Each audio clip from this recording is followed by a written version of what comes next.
मेरे दोस्त मैं बता दूं कि अगर ये वीडियो शुरू से अंत तक आप देख लेते हैं तो आप बहुपद को पहचानना दम इजीली सीख जाइएगा। किसी भी प्रकार का बहुपद आपके सामने आए जी, कितना भी बहुपद कठिन से कठिन कोई आपको दे दे और आपसे पूछे कि आप बताइए कि क्या यह एक बहुपद है या नहीं है, तो आप एकदम चुटकी में पहचान लीजिएगा। उसके लिए आपको कम से कम 10 मिनट का या 12 मिनट का, जितना मिनट का ये वीडियो होगा, शुरू से अंत तक आपको देखना होगा। मैं आपको इतने वादे के साथ कहता हूँ कि वीडियो शुरू से अंत तक देखते हैं तो आपको पोलिनोमियल बहुपद में बहुत ज़्यादा ज्ञान हो जाएगा। तो मेरे दोस्त, आज हम सीखेंगे कि बहुपद को पहचानना सीखेंगे कि कौन बहुपद है और कौन बहुपद नहीं है। तो देखिए, सबसे पहले एक होता है चर राशियाँ। क्या होता है मेरे दोस्त? चर राशियाँ। उसके बाद होता है अचर राशियाँ। तो पहले आप इसको समझिए कि चर राशियाँ क्या है, अचर राशियाँ क्या है। तो देखिए, चर राशि कहने का मतलब कि जिसका मान बदल जाए, जिसका क्या हो, मान बदल जाए।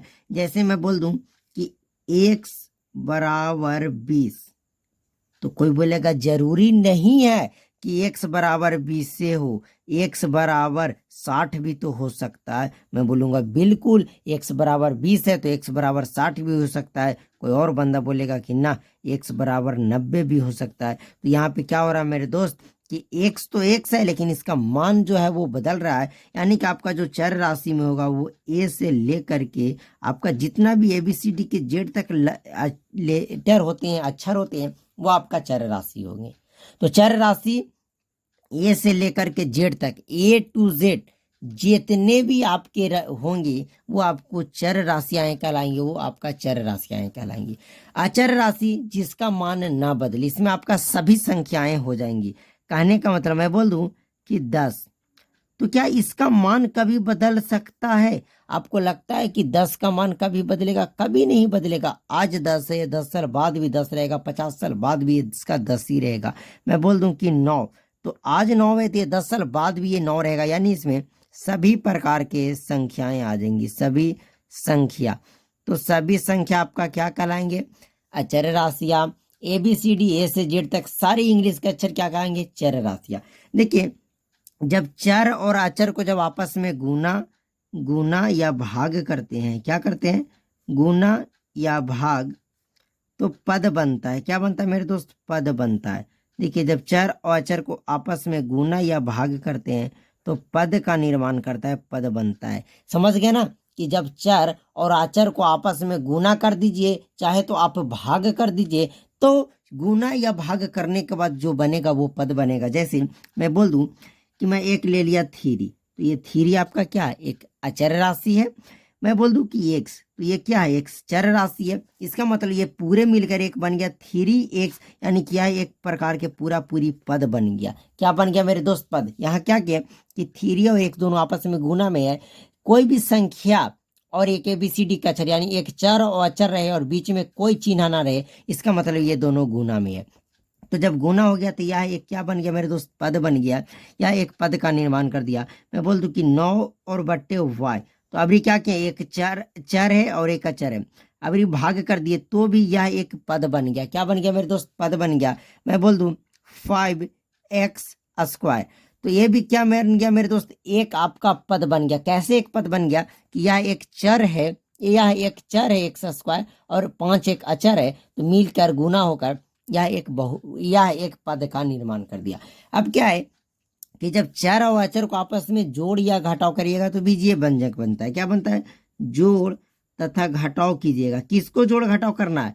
पद का। किसका? पद का। तो आपके बनेगा बीजीय व्यंजक।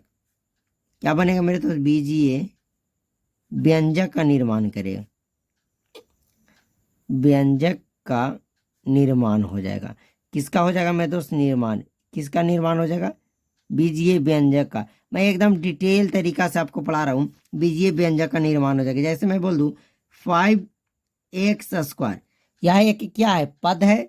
इसमें अगर मैं और जोड़ दूं 9x3, तो यह भी एक बीजीय व्यंजक बन गया। इसमें पद तो एक और एक दो है, लेकिन बीच में जब जोड़ आ गया तो यह एक बीजीय व्यंजक बन गया। मैं कर दूं x⁻6 -4y² -3y² z3, तो यह एक पद बन गया। यह एक प्रकार का क्या बन गया मेरे दोस्त? पद। क्यों पद बन गया? सॉरी, यह एक बीजीय व्यंजक बन गया। क्या बन गया? बीजीय व्यंजक बन गया। बीजीय व्यंजक क्यों बन गया? कि इसमें पद को आपस में जोड़ कर दिए या घटाव कर दिए तो बीजीय व्यंजक बनती है। अब अपने टॉपिक पे आते हैं कि आखिर बहुपद हम किसे कहेंगे, बहुपद का पहचान कैसे करें। तो आइए थोड़ा सा हम इसको स्लैश करते हैं, आगे बढ़ाते हैं। पद अब समझते हैं कि बहुपद कब होगा। तो बहुपद के लिए आपको एक राशि, एक संख्या जानना होगा, वो है आपका पूर्ण संख्या। क्या मेरे दोस्त? पूर्ण संख्या। पूर्ण संख्या क्या है?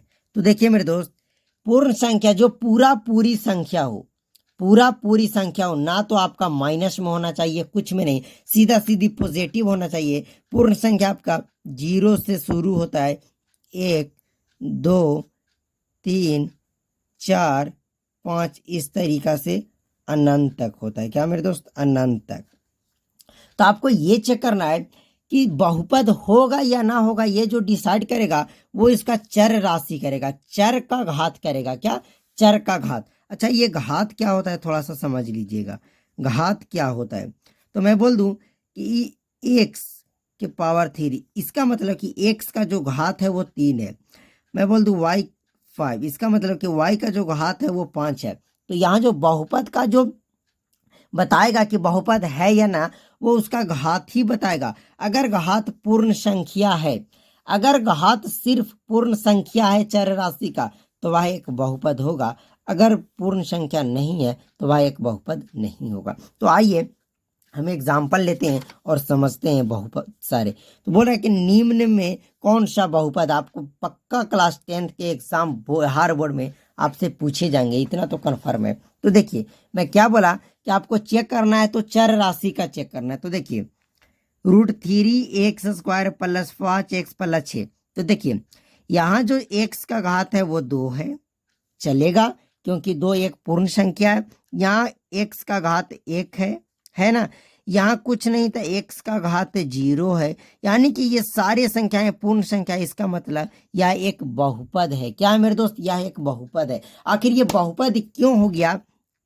क्योंकि इसका जो चर का घात है ना, वह पूरा पूरी है, पूर्ण संख्या है।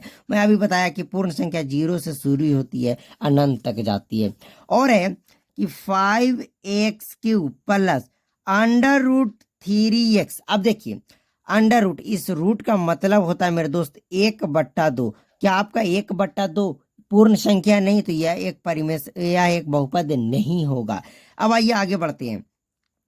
2x² यानी x का जो घात है वो 2 है और 2 आपका पूर्ण संख्या है, प्लस 3/2 x का घात कुछ नहीं तो 1 भी आपका पूर्ण संख्या, प्लस 4x³ क्यू भी एक पूर्ण संख्या, अर्थात ये भी यह एक बहुपद पोलिनोमियल होगा।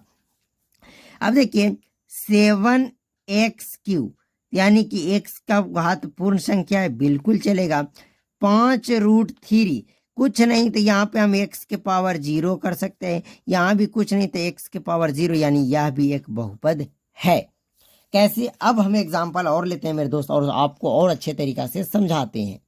तो सबसे पहले आपको बताना है कि क्या यह एक बहुपद है, आपको बताना है। तो बोलेगा कि आप बोले हैं कि अगर बहुपद है तो उसका चर का घात देखना है। किसका घात देखना है? चर वाले का।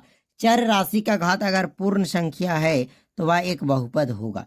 तो यहाँ से ध्यान दीजिए, इसका जो घात है चर राशि का वो तो 2 है, यानी कि यह पूर्ण संख्या है।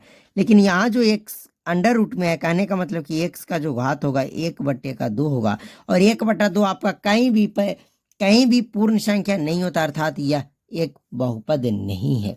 तो हम उम्मीद करते हैं कि आप बहुपद का कॉन्सेप्ट बहुत इजीली, बहुत सरल तरीका से समझ गए होंगे। आपको कुछ नहीं करना है, सिर्फ बहुपद में आपको चर राशि, क्या? चर राशि का घात देखना है।